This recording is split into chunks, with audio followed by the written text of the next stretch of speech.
welcome to episode 7 of Tutor Chat. My name is Helen Dickman and I'm with Lucy Kennedy here, and we both co-run the 11 Plus English Club. So in today's episode, we're going to be talking to you all about how to make the most of your summer holidays. So at the time of this recording, it's the 26th of July. So pretty much all of us are now into our first full week of the summer holidays. I know a lot of people are probably sort of on a bit of a wind down, feeling a bit tired after term. So what we've decided to do is to put this episode together and basically give you some tips of how to make the most of your summer holidays in terms of your 11 plus prep, but also to find that balancing act as well of having a bit of a break. So I'm going to pass over to Lucy in just a moment. She's going to talk all about year 4 and what we recommend for that. And then I'll jump in a bit later and talk about year 5. So Lucy, over to you, please. Thank you very much. Hello, everybody. So year 4, obviously summer holidays and prep for 11 plus is all very much dependent on year group. So we'll start with year 4 first. Now, year 4 is all about building confidence. They are very much still learning the curriculum and different aspects of the curriculum. There may even be things they've not yet learnt when it comes to their Key Stage 2 stuff at school. So they may still be feeling a little bit,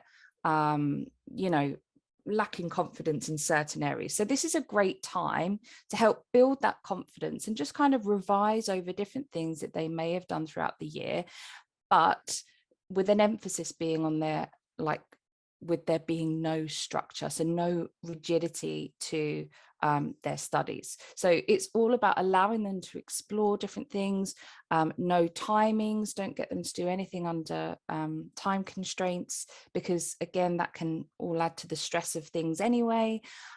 So you could do things, for example, like library trips. You could explore different authors. You could note down new vocabulary. You could discuss different words in context. It's all about quality over quantity, so nothing too intensive really. When it comes to things like creative writing, in year 4 they've kind of learnt about different writers' techniques, and they've learnt about how to describe things, how to write a story, things like that. So you can literally use those skills, get them to practice them by doing things like going for walks and just like sitting in a field or sitting in a park or sitting next to a river or a lake or something like that as inspiration. Just kind of sit there, and it doesn't even have to be a real disciplined thing with the, like paper and pencil and all those things. You can literally just sit there and just have a discussion and say, like, if you were to describe those trees over there, what would you say? And almost make it into like a challenge for them. Kids love like mini challenges, and they love that competition. And then you could do the same. And all of this is kind of laying that foundation of creativity and knowing how to come up with effective responses to things on the spot. Also games, things like Scrabble, you've got word games like Wordle. All of these things keep study just nice and light-hearted, interactive and enjoyable for your child.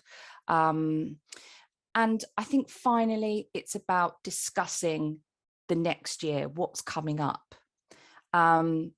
In terms of mindset, and as you approach year 5, there needs to be that kind of mutual understanding that, okay, things will get a little tricky now, but here's how we're going to overcome these problems. Or if you feel stressed with schoolwork as well as 11 plus, then this is what we're going to do.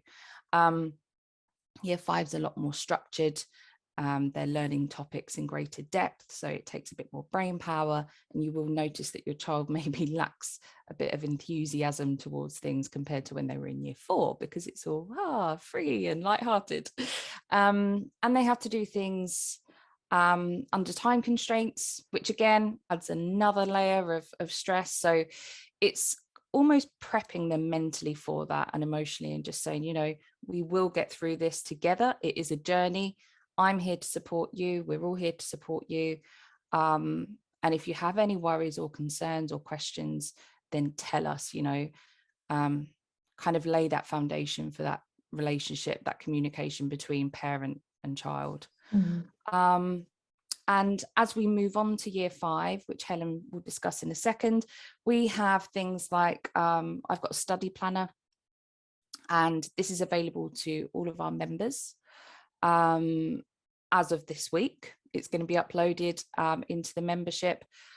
And, you know, things like having that structure and routine ahead of time and seeing roughly what they have to do when they get to year 5, so in like 6 weeks time, that can be really beneficial. You know, it can almost like prepare them, just ease them into things. So that's going to be available to you guys if you're members. And then you can just start kind of putting in different plans for study. But yeah, year 4, all about kind of freedom to explore, learning different topics, allowing them to enjoy things. They're still very much learning the curriculum, nothing too strenuous, and building confidence mainly ahead of year 5, which Helen will now discuss. Yeah, and I think as well, like another thing for year 4 is that there are so many, you know, I think every child we work with, if you ask them, they will always say either maths or English is their favorite subject. You know, they don't tend to say, oh, I'm really good at both of them. So I think another really good thing, just to add to what Lucy was saying about year 4, is actually, you know, if your child says, oh, I'm better at English than maths, or maths and English, whichever way around, look at maybe the subjects they feel weaker in and try and build their confidence a bit, so that again, when you start year 5, you're on a bit more of a level playing field. Because like Lucy says, you start to ramp things up so much in year 5, you're kind of academically jumping like a year ahead of where they are. If they're already feeling a little bit behind in one of the subjects, it's going to increase that pressure even more on them. So if you can, as we say, level the playing field for both the subjects, it's going to give you a much kind of easier starting point, isn't it, when they start year 5? Absolutely. And I think ultimately the 11 plus, you know, it'd be great if it was just the one subject that your child loves and enjoys, because they would take that and run with it, and they would succeed and go through, you know, straight away because of their passion for that subject. So, but it is 2 subjects. We want to try and keep it balanced and really focus on that one that maybe they're not too confident with, but reward them with time spent with the other subject, if that makes sense. Definitely, yeah. So, I mean, from a year 5 point of view, this is a point now where it's quite intense, I think, for lots of families. You know, I mean, say we're on the 26th of the month now, so for some families it's almost less than, well, so I'm thinking August in my head. We've got sort of about 2 months to go roughly until the exam starts. And I think the summer creeps up on people really quickly as well. This last term tends to really fly by. So I think some really important tips, and Lucy and I emphasize this all the time to our members, is having balance. Like, that is the most important thing. Like, don't try and sort of cram everything over the next 6 weeks of the summer holidays, because it just doesn't really work. Like, in our experience, we don't tend to see that. And okay, even if the child does remember that sort of intensive work you do, from a mental health point of view, the mindset point of view, they end up being stressed and overwhelmed, and actually then that can totally counter all the hard work that you've done. So it's all about a balance. So we recommend doing, say, 5 days a week, almost like imagining like a sort of school timetable, but then definitely having 2 days of no 11 plus prep. So that could be a weekend, or you could break it up, you know, maybe a Tuesday and a Saturday, whatever you want. You know, there's no rigidity with these things. But the idea is that you're giving your child a chance to sort of switch off, have a break, you know, just sort of not get too overwhelmed by the process. And then on those days that you are working, again, it's that whole quality over quantity argument. You know, you don't necessarily need to be doing 4, 5, 6 hours of study in the day. Instead, it's better to do like 20 minutes, half an hour intensive, maybe in the morning. So like, for example, try and work it around your routine. So say your child has breakfast and then you do 20 minutes, half an hour afterwards. So that's just an hour of the morning, tick, done, and then you can go off for the day and do something. Then maybe come back lunchtime or the afternoon. And again, perhaps, you know, you could do something slightly longer then. But again, like we've talked about this before in other episodes, like everyone's energy levels are slightly different. Like, you know, Lucy and I always laugh about this. Like, I'm a morning person. I will be up at 5 a.m, happily powering through work. I like that. But once it sort of gets to the evening, I'm done for the day. Lucy is the opposite, she likes working in the evenings, is a lot more productive then. And we all have these different like rhythms, don't we?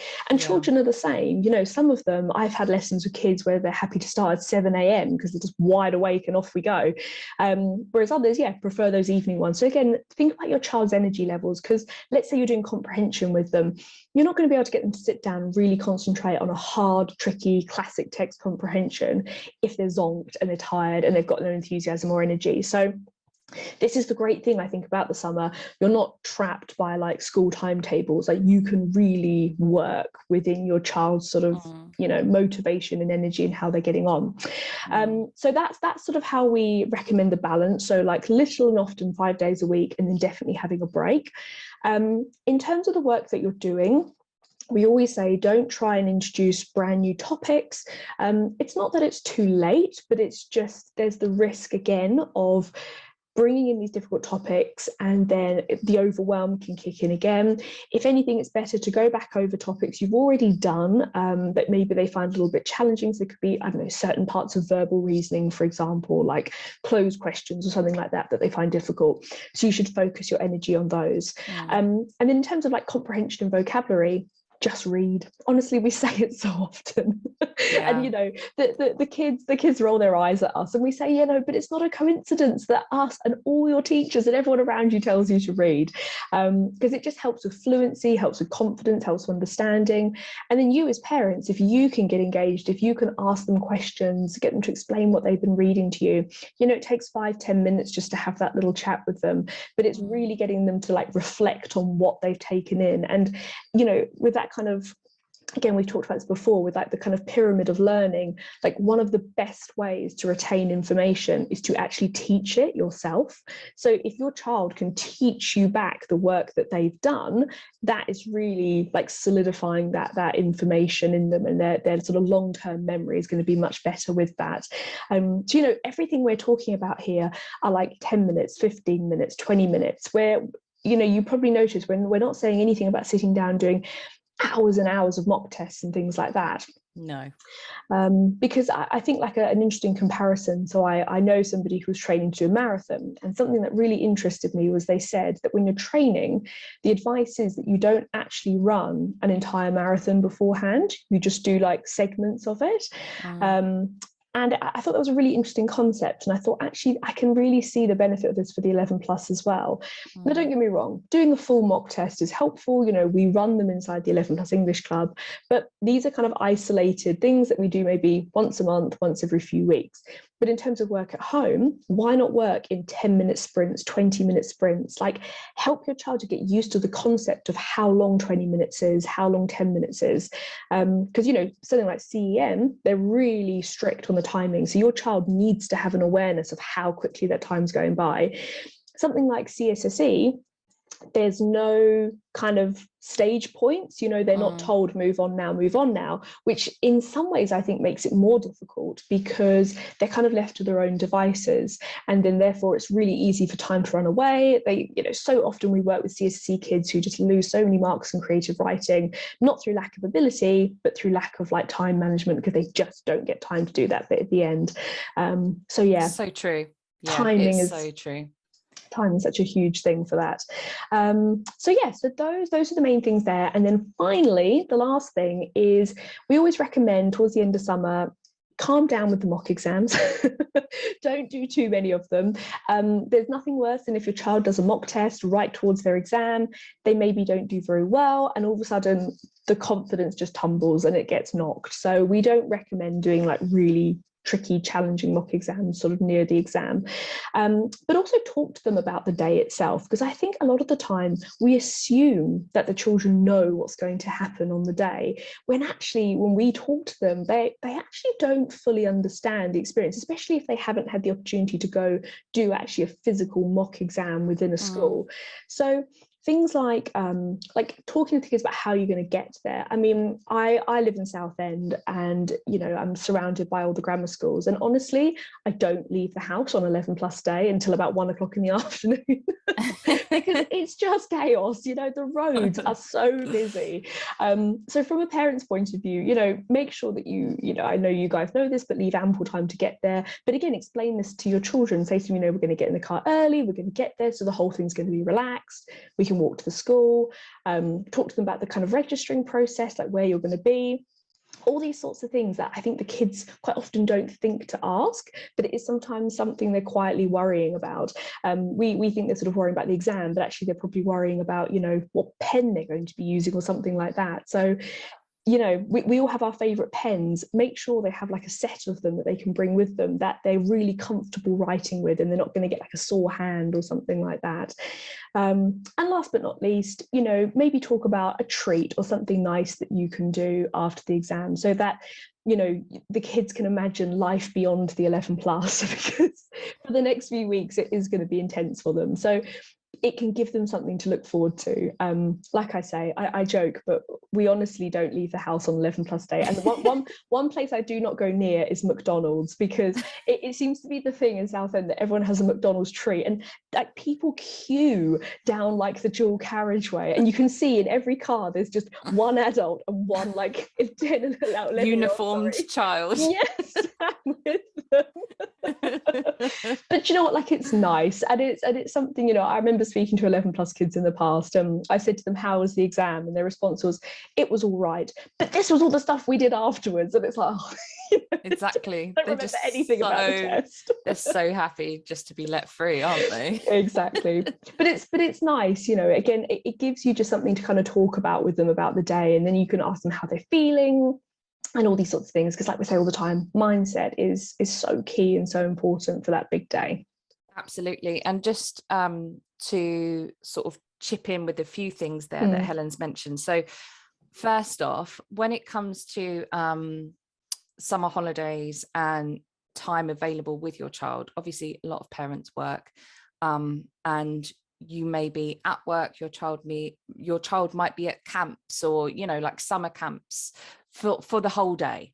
Okay, at which point you can still build study in. So for example, if you guys have to be up and out the house by like 7:30, 8 o'clock anyway, then plan those 15-20 minutes of like vocabulary work or study or spellings or this, that and the other. Breakfast, it will be early but it's still there. Your child still has to have breakfast, I'm guessing, before they go to camp, so that's still an opportunity to do it there.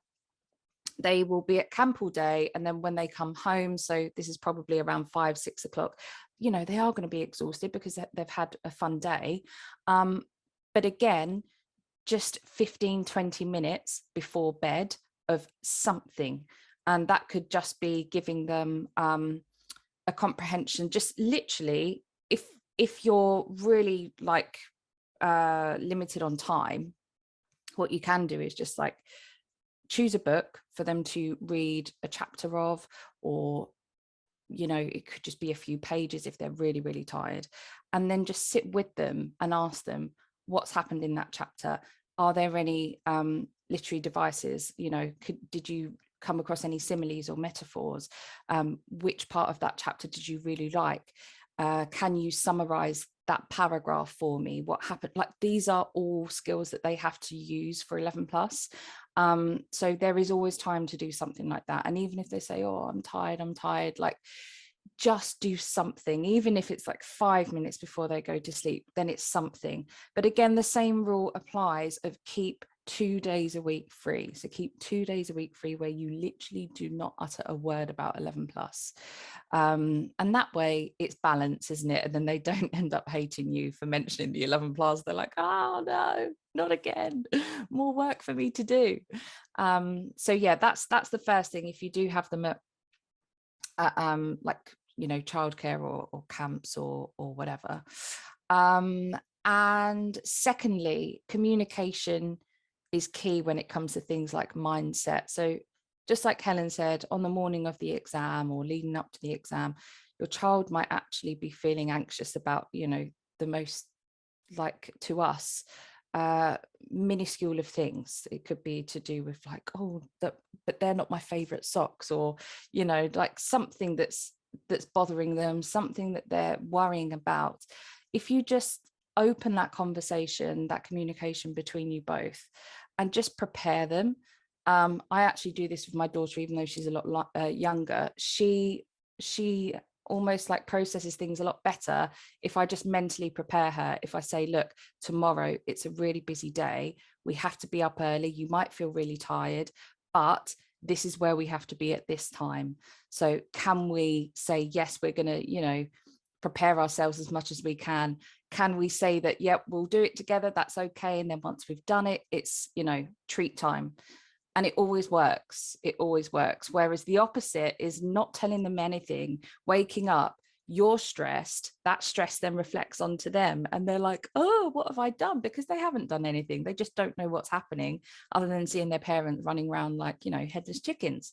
So yeah, communication for mindset, definitely. Thank you. Okay, guys, so we hope that you found this helpful. If you do have any further questions about preparations over the summer and what you're doing, please let us know. For people who aren't members of the 11 Plus English Club, you are more than welcome to get in touch and ask us what we're up to. This summer, if your child's in year 5, we've got mock exams running, so we've got CEM coming up, and then we've also got a CSSE, a GL, and another CEM in August as well. So we're covering all the bases. These are free for our members, so you're welcome to, you know, join us for the mocks as one-off exams, or you can join the membership and you get the benefits of everything. And also as well, if you're looking for tuition in September, we do have some spaces available as well. So yes, any questions, please get in touch and we'll be more than happy to help. Otherwise, have a great week, guys, and we will see you next week for episode 8 of Tutor Chat. Take care. Bye, guys. Bye. Bye.